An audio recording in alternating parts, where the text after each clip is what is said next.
I'm your host, Tru, and today we are tackling a phrase you've probably heard a million times. It's not what you know, it's who you know.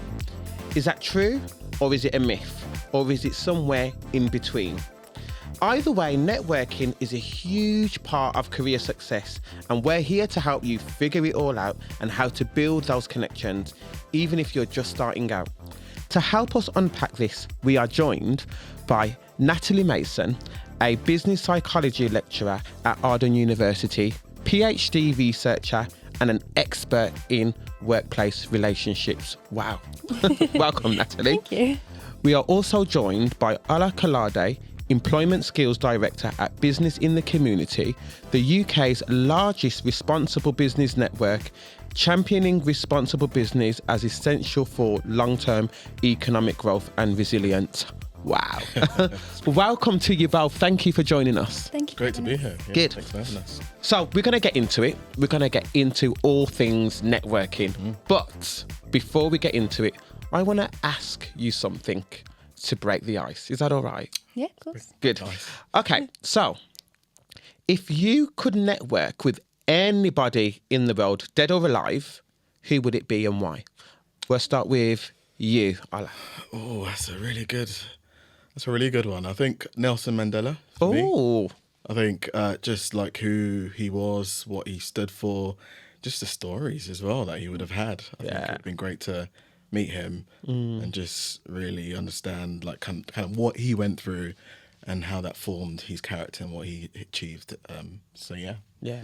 I really love that. I think just sitting with Nelson Mandela and getting all those gems and that wisdom would be, oh my goodness, would be amazing. How about you, Natalie?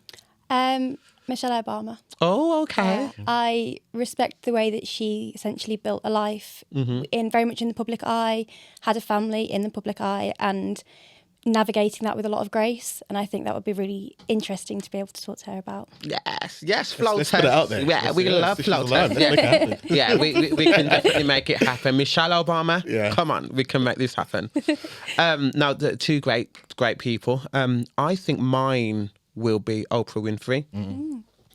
And the reason why I think Oprah Winfrey, because if she says your name to anyone, you're going to get the job. You're going to get that client. 100%. You're going to, like, she brings your name into any room, like, and it's, in a sense, vouches for you or co-signs you. Everyone's going to be flocking to work with you. And so, yeah, and Oprah's just an amazing entrepreneur. We love Oprah. Yes. Okay, we're really going to get into this now. So networking is one of those things that everyone says is important. But why? Did you know that 39% of UK workers found their job through their network? And 8 in 10 professionals believe networking is essential for career success. So, you know, when everyone goes out for a drink or they go out for a beer after work and all of that, you know, it adds to that career success. But here's a fun one. Increasing your professional network by 50% can lead to a 3.8 higher salary. So I would say it is kind of a big deal networking. And I love networking. If you know me, like, you know that I love to network. So why is building networks so important, especially for students or people switching careers? I would like to go to you, Natalie, on this one, first of all. I mean, networking is important for a variety of reasons. I think for students, it's really important to get their foot in the door within the industry they want to go in, particularly if they are not already in that industry. I think it's really helpful for them to gain those connections, gain a bit of a sense of belonging as well, because they might not actually know where to go within the career. Every job industry is essentially an umbrella term with lots of different avenues to go down. It can be quite overwhelming for them if they don't know which avenue to go down, and networking allows them to figure out which avenue they might want to go down, and gets them that sense of community in a place where they might not currently feel it. So for students, it's a really vital skill that they can gain. I think it can be quite difficult for a lot of students, but it's so important just to get their foot in the door, be able to get that sense of belonging within that community and within that group that they're interested in kind of pursuing long term. I love that, and I think you're so right. Like when you start university, it can be a lonely place and a daunting place. So networking with peers to give you that confidence and to help you on that journey, who are all going through a very similar thing, I think is vitally important. Thank you. Definitely. I'm going to ask you the same question. I'll have, is networking important? Why is networking important for students? Yeah, absolutely. What you said about sort of networking with peers, I think is so important. When I think about my university experience and the sort of first job I had, actually that came through talking to, my peers at university in terms of where are you applying to, what progress are you making, who do you know, where can we kind of, in a way, sort of hunt together. And it's what you said at the start. It's sadly, it's true. Who makes a big difference. And that's why for students, I think quite often we think about networking as meeting, business owners or people in business, but actually that kind of networking amongst your peers is so important in terms of how you progress. And you never know who they might be in 10 to 15 years. Actually building those connections and those relationships are important. So it is critical, I'd say. And I think, you're right. And thank you for that share. But I use the term, it's not what you know, it's who you know, but I take it one step further. I say it's not what you know, it's who you know. It's not even who you know, sorry, but it's who knows you. Who's bringing your name into rooms, who's speaking about you when you're not there, who's advocating for you.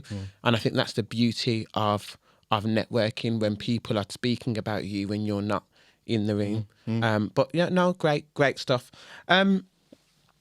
This is a networking for many people is difficult. When I first started networking, I used to, go to networking events, stand next to a water cooler, stand there all day, not speak to anyone because, I'm too nice to speak to people, wait for people to speak to me, speak to one or two people, go home and think, yes, I've done a great job. Because a lot of it is confidence. You need to have confidence. It took me a while to develop confidence to go out and network. I want to speak to you both, and if I go to you, Natalie, how did you first gain confidence to network? I mean, for me personally, confidence, I've had that since I was a child. I've always been more on the confidence side than maybe the average person. I think networking uses your confidence in a very different way. So being able to talk to people you don't know already, essentially ask them for advice, opportunities, it can be quite daunting. And I think it's a different situation to other ways you can use your confidence. It goes back to what you said in the last sort of question, that networking with your peers, and so they don't feel like strangers. So within my master's course, when I was doing my master's degree, we would all network with each other there and all talk to each other and gain those connections there. And then it's almost like a snowball effect where you network with people that you're networking with. So it grows from there. So I think networking with those that don't feel like strangers, because I think that's where the daunting aspect comes from, that you're networking with people that are essentially strangers. You're doing a cold call or a cold message to people. That's where the daunting aspect comes from. So networking with people you already know bridges that gap between, like, you're taking the step to network, but you're doing so with people that you're already kind of familiar with. So that always helps, to network with those that you know already. And then just sort of, I think it grew from there for me, and kind of getting involved with what they were talking about and growing from that point. So the confidence, I think, comes from using who you already know to grow that network, rather than throwing yourself in the deep end and essentially feeling quite overwhelmed. I think it's important to take smaller steps to grow your network. Okay, so what you're essentially saying, Natalie, is, network with your peers to help give you that confidence first, before like shooting to go to the, the most senior person in the room or whatever the case may be. Then to start networking with people, on your level who you may know, to help build that confidence. I think that's a really good tip. How about yourself, Ola? Yeah, I think you're absolutely right. I think that confidence, it's the most fundamental thing, and for a lot of people, at BITC we focus on social mobility, and how can we as a country improve social mobility, and for a lot of young people, I think that starts from when you're in education. So if you're around people, if you're dad's friend's a lawyer or a solicitor, if that's what you've grown up in, if you're exposed to a lot of cultural experiences, you have that confidence to be able to speak to certain things, and that confidence just, when you go into rooms, there's a lot more variety of things that you can speak on. So I think it's, it's understanding, that confidence piece is important, particularly for people who might not have had those experiences. How do we make sure people have access to that social capital? And I think that's, when we're talking about networking, I think that's quite fundamental. But even if you've not had those cultural experiences, I think, it's about trying to expose yourself. And then we talk a lot about, getting young people to see the city, maybe young people from lower socioeconomic backgrounds, going to them to see sort of cultural experiences, museums and things like that. I think the more you're exposed to the world, the more you can sort of speak to certain things and the more you can sort of connect. So I think for me personally, I think, my dad gave me that confidence, and he, just seeing him kind of maneuver in certain spaces, I think that gave me the confidence. Privileged enough to have a good education, so again, just connecting with people across my life, and that just that kind of helps you build your confidence. So when you go into new spaces, just personally, I just like talking to people as well. So I think to your point, I think it's just understanding, who you are. And what you bring to the table, and that confidence piece is, I think it's critical. It's important. I love that, because essentially what you're saying is know your stuff. Absolutely. Like when you go into that room or when you're speaking to people, know what you're speaking about, broaden your horizons, and have something of value to speak about. Absolutely. So I want to ask a question then to that point. What would you say will be one of the first things to start a conversation? Because you're not just going to walk up to somebody and say, hey, I went to the London Museum yesterday and saw these cultural artifacts. So, how do you start these conversations? I want to probably ask both of you, but if we ask you first, I'd like to extend from your point. Yeah, and I think it's, people like what I've found, I've been in so many different spaces, people naturally like talking about themselves. So again, it depends. Guilty. So I think it depends on kind of like what you're trying to get. If you're just trying to, have fun, you're in a social setting, just be authentic, have just a natural, organic conversation. If it's a sort of business type of environment and you're trying to make a new connection, then again, just finding out about that person, find a few sort of conversation starters. It could be maybe looking at their LinkedIn profile, where they went to university, where they worked, and just asking a question, an opener, and then that can really start the conversation going. Kids, the weather. I think weather's always a great place to start. So I think it's just depending on if you're an extrovert, then those kind of conversations will come naturally. But if you're an introvert, then it's maybe just thinking about what are the sort of one or two hooks I want to sort of present to start that conversation, I'd say. I love that. That's something I'm going to take. When I get to a networking event, quickly look at their LinkedIn profile, see their history, and be like, hey, how was that? How was that job? How was it? Yeah, thank you. Natalie, what's your what's your openers in conversations when you're networking with someone? I think for me, it very much depends how you're connecting with them, whether it's face to face or over a kind of LinkedIn message.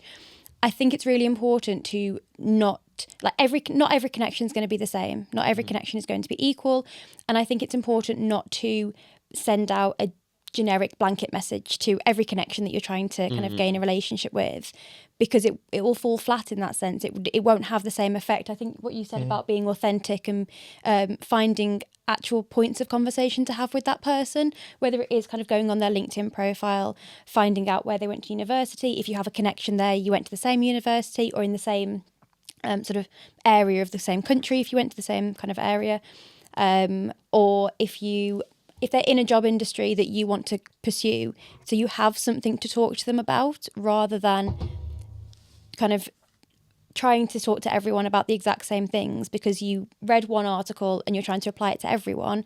That won't be as effective. Whereas doing a little bit of research beforehand, trying to find a genuine connection with someone is going to go a lot further than trying to talk to everyone about something that's quite generic. No, I agree. And I think, what I took from that is research is so important, and speaking to individuals rather than trying to speak to a mass. You know, I do a lot of networking events, attend and host. And one of the main things that I always approach people with is, you know, who invited you here? Like, who's the contacted? Because everyone would have been invited by somebody, and what's the connection with that person? And often they say, oh, I did some work with that person. And I'm like, oh, okay, so what do you do? Like, type of thing. So it's like a conversation builder. Natalie, you mentioned you spoke quite a lot about or alluded to technology in what you were saying. And I guess I want to talk to you about technology, and is traditional networking going to events like a dying art? And is there a new era of technology, specifically LinkedIn and other social media platforms, taking its place? Or can you do both? Or is there still a place for both?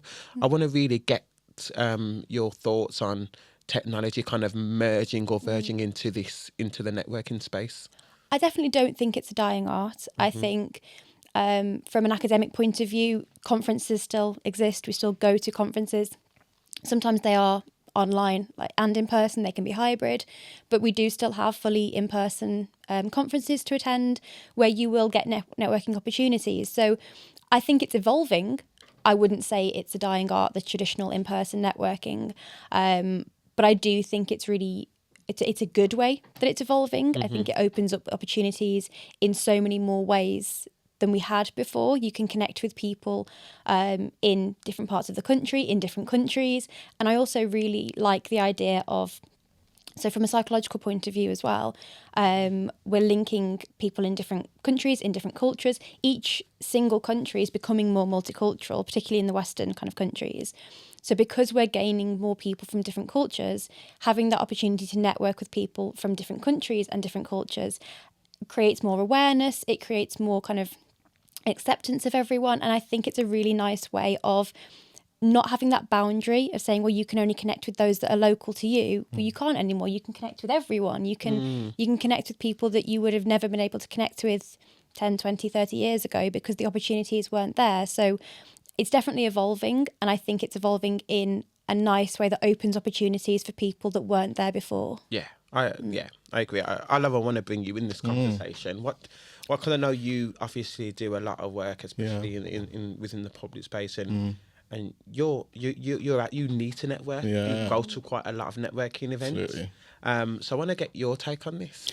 You know, I think you're absolutely right. It's evolving, and for me, I think it's probably gone too digital. Oh, I like in person. I like to see people. I like to see, you know, feel people. Not obviously, but just that kind of like feel their aura. You know, for me, I think that's kind of that energy. Thank you very much. And I think that's probably it. Kind of needs to go back to that a little bit. To your point, there are still conferences happening. There are still in-person events, but quite often people, you know, we are seeing less people kind of engaging with these types of, you know, conferences. But I do want to see people getting out and about a lot more. But to your point, I think it is evolving. You know, I have people dropping into my DMs on, do we call it DMs on LinkedIn? It's not quite the same, is it? Because it's because it's a bit more professional. Into the DMs on LinkedIn. Yeah, and I sort of message people on LinkedIn as well. And I think it gives that access to people. Even you, I feel like I already knew you because I'd seen you on LinkedIn and your activity. So it helps with that kind of familiarity. You kind of feel like you know people already without necessarily knowing them. So I think in terms of networking, you know, the digital space has helped a bit, but I probably want people to, you know, revert back to a bit of, you know, meeting people in person. So when people are like, oh, you know, they message me on LinkedIn and they're like, can we catch up? You know, if the time permits, I'm like, can we meet in person? Can we have a coffee catch up? Yeah. And really get a sense and really, you know, look people in the eyes and that kind of stuff. So yeah, I think it's evolved, but I definitely agree with you. I think there is definitely a space for digital networking, but I am like you. I'm a empath person. I like to feel people's energy, you know, and I'm a very sensory person as well. I like to, you know, get people's energy. I like to smell people, not, you know, like with permission. Yeah, like with permission, obviously, and like, I'm not. But, you know, like I'm very much I very rarely would do business with somebody who I've just met on LinkedIn and we sign a contract over LinkedIn. Yeah. Like it's almost like that. LinkedIn is like a gateway. Yes. And then it breaks down, a wall, and then I have to meet them, and then we carry the conversation forward. But I definitely need to speak to somebody, as well as, I do quite a lot on social media, and I think there's a space for that. But then there's also a space for in person. Okay, I really like this conversation. And I want to really speak about kind of like changing industries or starting a new job, and building allies. So what advice for identifying potential allies and building trust will you give? I think people need to understand that not everyone, because when you're networking, whether it's on LinkedIn or in person, you're networking with people that have some sort of similarity to you, whether it's someone in the same job industry or somebody from a university, an alumni, something like that.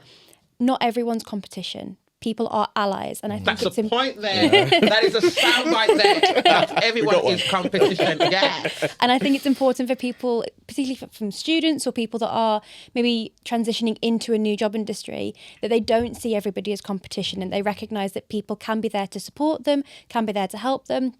I've met some fantastic connections on LinkedIn who are in no way competition to me, because whether we're in the same job industry or not, but they're trying to support me. They're trying to help me get to the career that I wanted to get to. And I think it's important that people see the potential allyship that you can get from connections, rather than just seeing everyone as someone they have to fight to get the position. Not everybody is that competition for them. And I think that's really important for people when they are beginning their kind of networking experience, that they see the positives from those connections and they try to create those genuine connections, rather than seeing everyone as someone to compete with. Love it.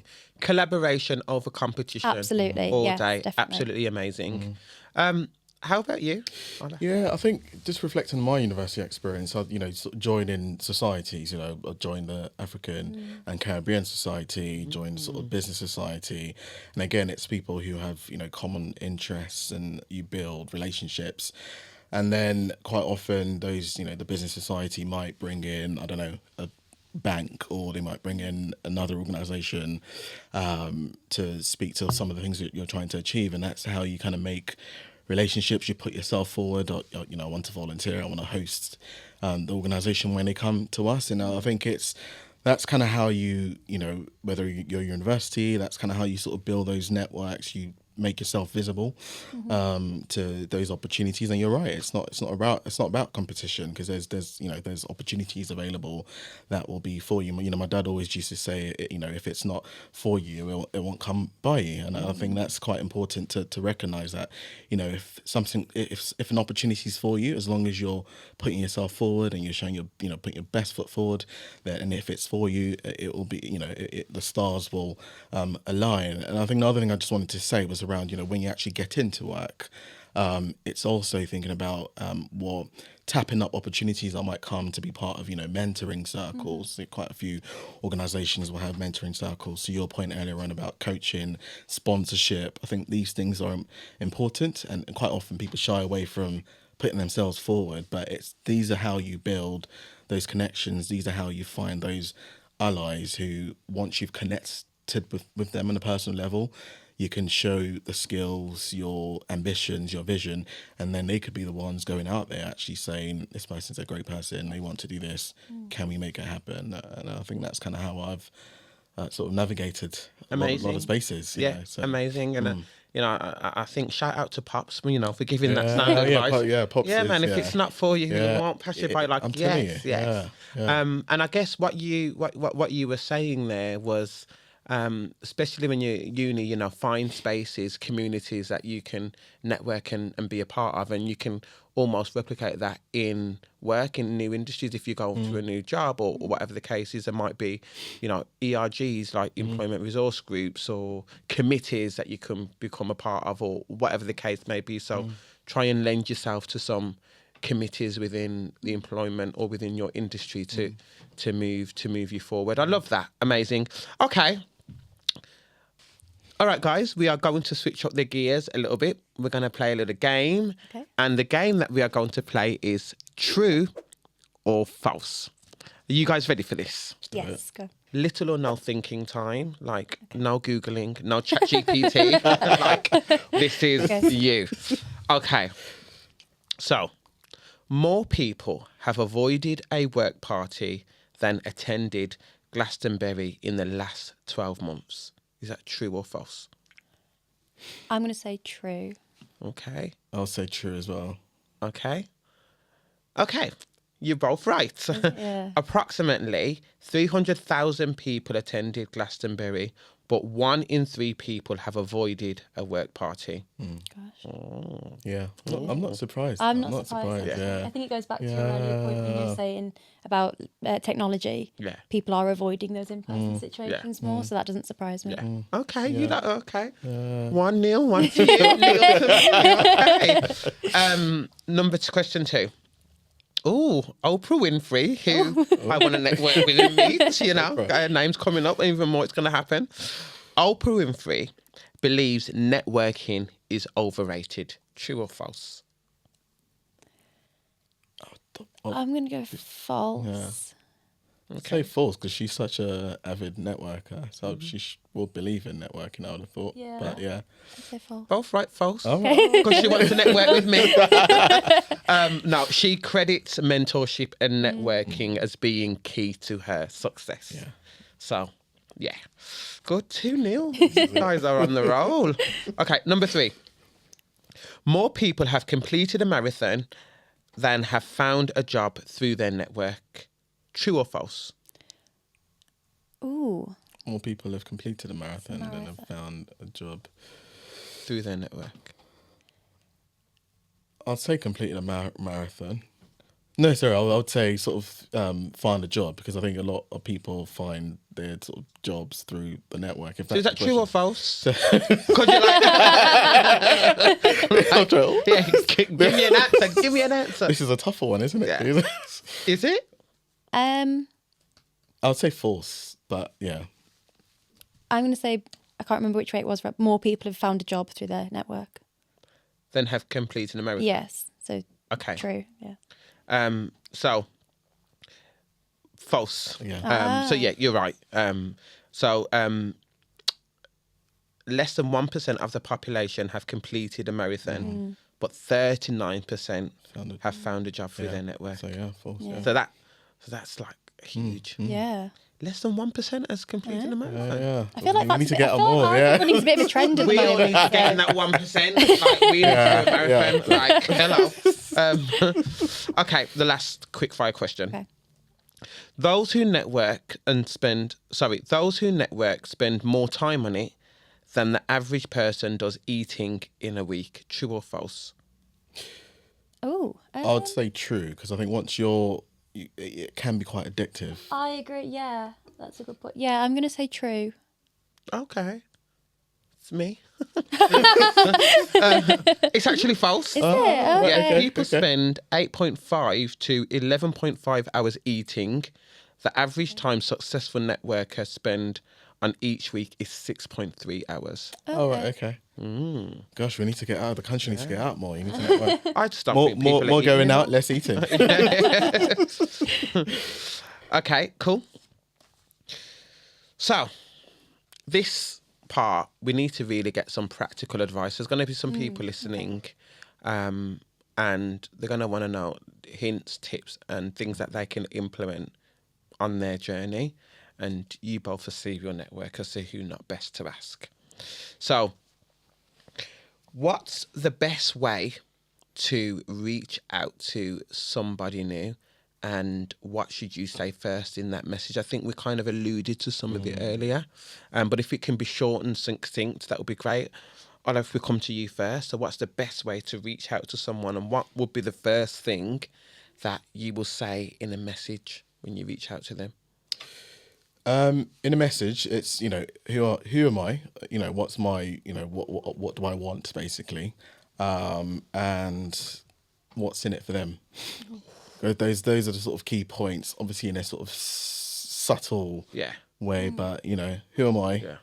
Or why? And what's in it for them? Yeah. Because we all have economic and social drivers. So, you know, why am I going to spend my time talking to you is always in the back of everyone's mind. So those are key points, I'd say. Oh, I love that. And I want to really like hold on to that value piece as to what's in it for them. Well, we'll revisit that in a second. How about you? Very similar, actually. Yeah, I think a good first message has 3 parts, and it is, and forgive me for sounding blunt with it, but if I'm receiving a message, it's who are you? Why are you messaging me? And what do you want? And that sounds really hard, but introducing yourself and kind of giving a 1-sentence snippet of who you are as a person. So either it's something like, hi, my name's Natalie. I've recently completed my master's degree. So you're saying who you are.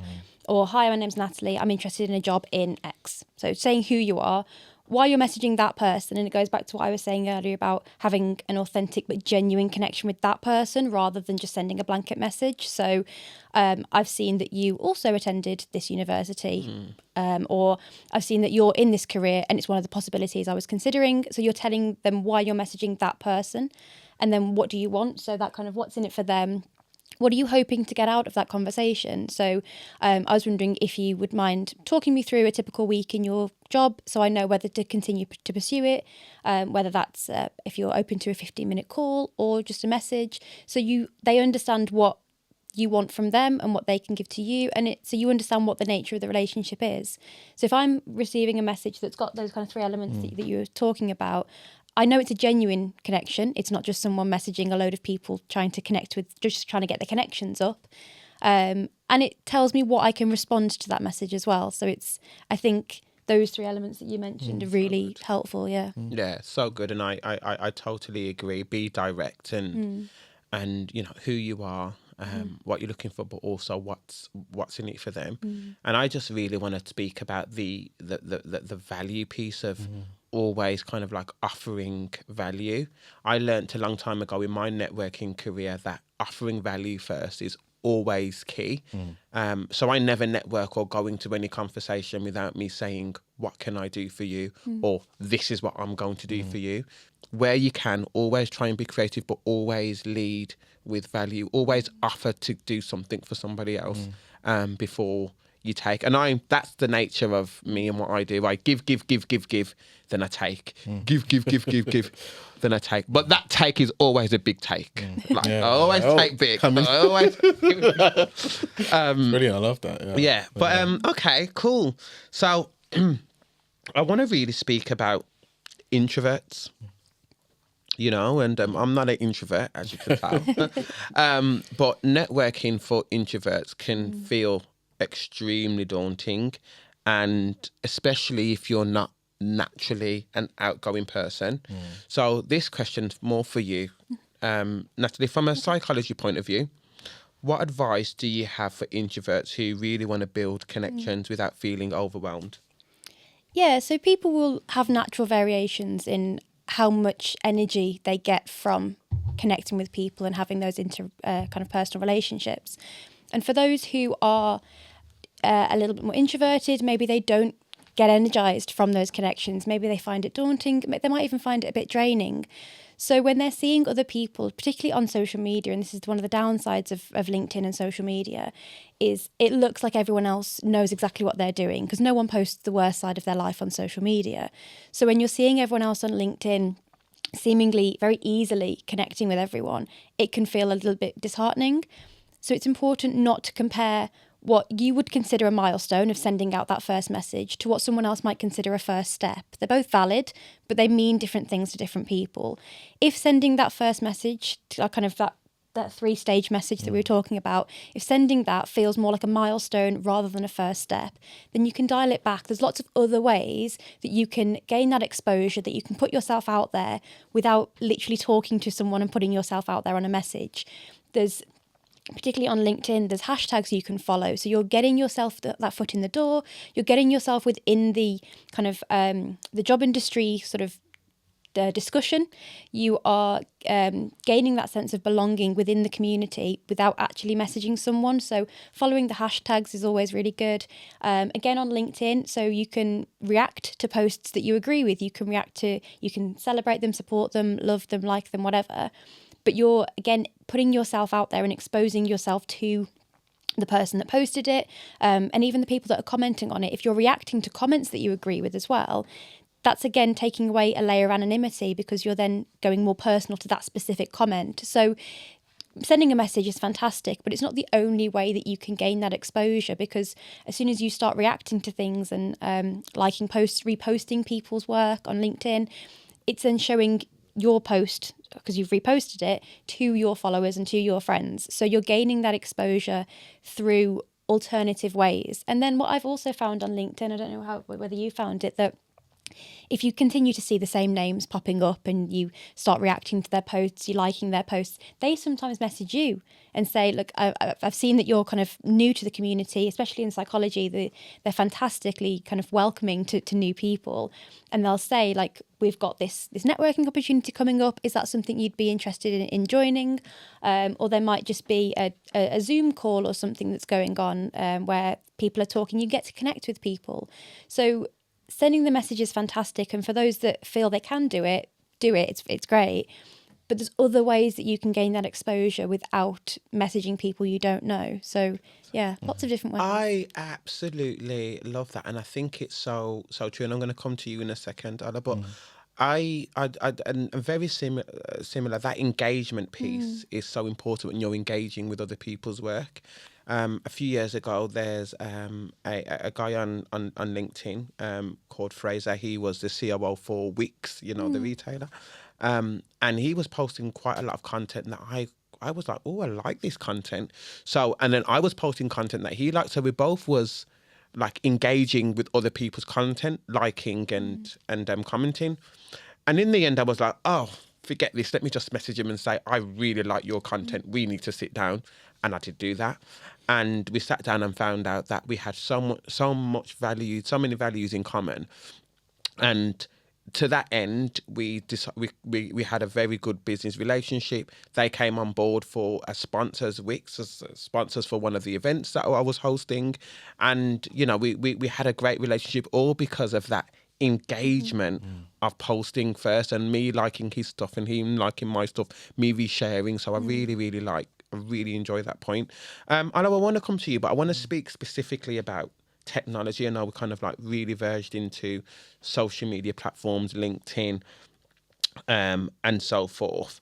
But what are the top tips for making meaningful connections online? So I know we spoke about engagement, but can you give any more? Yeah, online. I think where you sort of finished off in terms of those engagements and sort of seeing who's liking whose page, who's reposting, what people are reposting, and just similar to how you would sort of do in person, just kind of building those commonalities and building off that.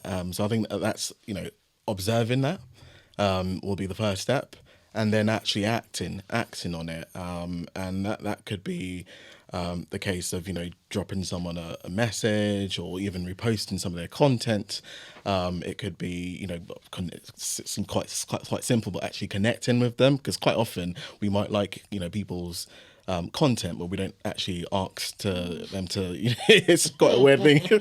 So I think actually connecting with them, and so I think there's a lot of things that we do. We kind of see in person and virtual as two separate things. I think the more we just see that actually they are the same things, and things that work in person sort of work online as well. And obviously don't stalk people as well. I think that's, we talk about things that you should do, things that you shouldn't do, is just overdo it, because then that just scares people off. But I think, online has helped with providing that access, and I think people should use the platforms that are available. I'd say. I want some juice. I want some juice from you on this one.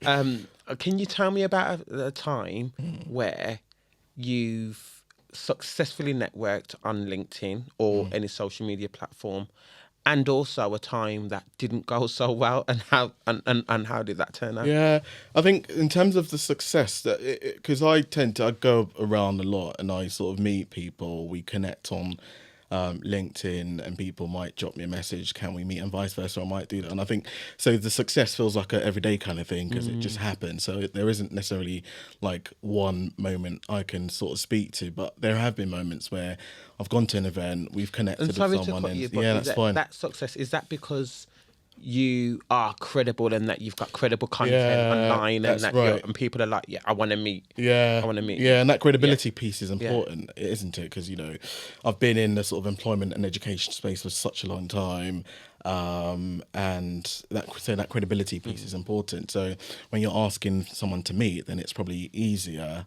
than, to your point, if they're like, okay, what can this person offer me? Maybe not much. So that's what I would say on the sort of success point of view. But in terms of times where it's not necessarily worked out, let me get my teeth. I don't know. I'm trying. Has anyone just aired you, ghosted you? I guess. And how? What I'm trying to get at is that resilience piece. Like, how do you? Because so often, like when people, air you or ghost you, or it doesn't go well, sometimes you can, become quite reclusive. And be like, I'm not doing this again. How dare? So I'm just like, has there been a time where someone's ghosted you, and how did you deal with that? I think it's I'm very tactical, so I'm very risk adverse as well, so I'm less likely to just shoot my shot without knowing it's going to land, basically. So and so I think the advice would be, focus on quality over quantity. Stop just messaging people saying, can I meet? Good. Actually build those relationships, make those subtle connections, and then make it land. And more 99.9% it's going to work. So quantity over quality, and then maybe that's why I'm struggling to sort of find times. And even if you message someone and it doesn't work, find another way, another avenue to make it happen, I'd say. Yeah. Same to you, Natalie. So I think it's quite interesting that you haven't got any lack of success stories. Because I probably do, and I just can't remember. So I think it's quite. So I'm going to come at it from a woman's perspective on social media, and I've found an extra risk almost of being on social media as a woman. You have those success stories where you connect with people and it's fantastic and it goes on to be a genuine connection, but I've had more than one situation where someone's messaged you to connect with you and it's not been a professional message. Right. So it begins as a professional message. It doesn't continue as a professional message. Whether that's more of an experience from being a woman on social media and there being a perceived power imbalance, I'm not sure. But messages, a handful of times, I would say, where they've become very unprofessional messages. Wow. So I think as a woman on social media, it's important to set those boundaries and stand your ground and be kind of stubborn in the sense that it's a professional networking site. LinkedIn is. Things like Instagram, Facebook, they're different, but LinkedIn is a professional site. So it's important to set that boundary from the start and recognise the very early stages of things like flirtation and kind of messages that are not appropriate for social media, and essentially stopping them as soon as you can, using your voice on social media to block the person if that's what is necessary. And I mean, there's a few times where I think you have to remember as well that if you are only, it's different when you're in person, but where you are only connecting on social media, they're still strangers. Until it's a genuine connection that's been built over time, they're still a stranger, and you have to proceed with caution in that sense. But yeah, I think if I come at it from a woman's perspective, setting those boundaries and staying safe on social media is still very important, because not everyone will see LinkedIn as the professional site that it should be. That's good. I think that is such an important point, and one that I clearly am privileged in, because it's very rare as a male that I get people hitting on me on LinkedIn. So I would imagine that's so important for women who are navigating social media and navigating that space. And so honestly, thank you for sharing that, because I think it's an important piece of advice. Okay, cool. So we've got a few questions from our students at Arden University. Okay. So I'm going to ask you, I'm going to give you these few questions. Okay.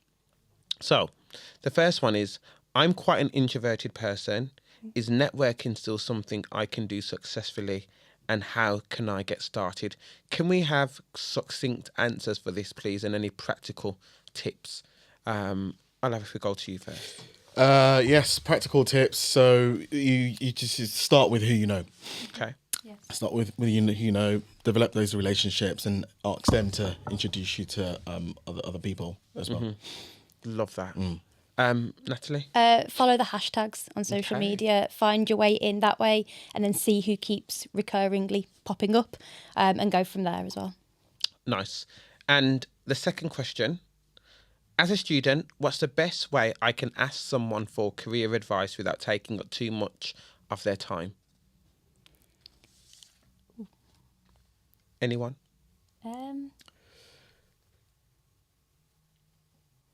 I think it would be find one thing that you want to know. So rather than asking them, tell me all the career advice you have, Yeah. find one thing, find the job that they're in right now, the job they've been in recently, and ask something specific about that job, because then it gives them something succinct that they can give to you. I'll probably say, ask people about the barriers that they faced. Okay. I think Good that's when people ask me that, it gets me going. Oh, okay. So if you want to get in contact, It gets me going. asking the barriers that you faced. Yeah. Perfect. Love that. Okay, well, we're going to wrap up shortly. This has been such a great conversation, and you both are so knowledgeable in your area. So thank you for coming through and dropping some gems. But we can't let you go without a few quickfire questions. Okay. And the emphasis on the word quick. Okay. Okay, so who would you want as your wing person when meeting someone new? I've got one straight. Barack Obama. Hey, He like put him in anywhere. He's just so comfortable in talking to people. Yeah, let's do it, Barack. So maybe we could, Barack and Michelle. Yeah, there you go. I'm going to go more close to home and say my dad. Okay. My dad, he networks quite a lot for part of his job when he gets clients, and he's less extroverted than me. He's more introverted, but he's developed a really great way of developing those genuine connections. So I'd have him. Nice. Okay. Number 2.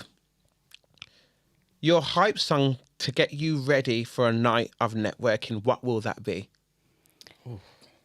I'm going to go very kind of trendy, anything Taylor Swift. Okay. Anything upbeat and Taylor Yes, Swift. Tay-Tay. Yes. Yes. That's in my happy place with that. Nice. No, I love that. Oh, I don't know. I've got such a eclectic sort of What's music. your favourite? Like, what song would get you? Like Afrobeats. I think. Yeah, It just gets yeah. me. Come on. Yeah, Let's go. yeah, Energy. yeah. Yeah. Yeah, I love that. I think mine would be Beyonce. Okay. Yeah, like any Beyonce track. Like I'm a huge your favourite? You can't ask me that. You can't ask me my favourite Beyonce track, but I would probably say, if I had to choose, "Dangerously in Love." Oh, true, like, true. yeah. That's me. Number 3. The questions. Number 3. Top tip for tackling Zoom meeting fatigue so you stay energized. You can't say coffee. Set boundaries, take breaks when you feel like you need them, and set buffer time around your Zoom meetings. So if you know you've got back-to-back meetings for a few hours, then block out some time afterwards so you can have a break because you need them. Oh, brilliant advice. How about Yeah, that's what I do. Just sort of 5 minutes, 5 minutes at the top and 5 minutes at the back. Just a coffee break. Energize. Can't say coffee, but Toilet break. And number 4, a quick tip for leaving a lasting impression. Reiterate what value you've taken from that meeting. So if you're having a first conversation with someone, thank them for talking to you, and pick out a specific point from that conversation that really impacted you in a good way. Whether you're saying it right there or whether you're sending them a message afterwards, that can also be really helpful. But pick out one specific thing that you took value from. Okay. Be different. I loved what you talked about, the sort of creativity piece. Even you sharing that example will stick with me.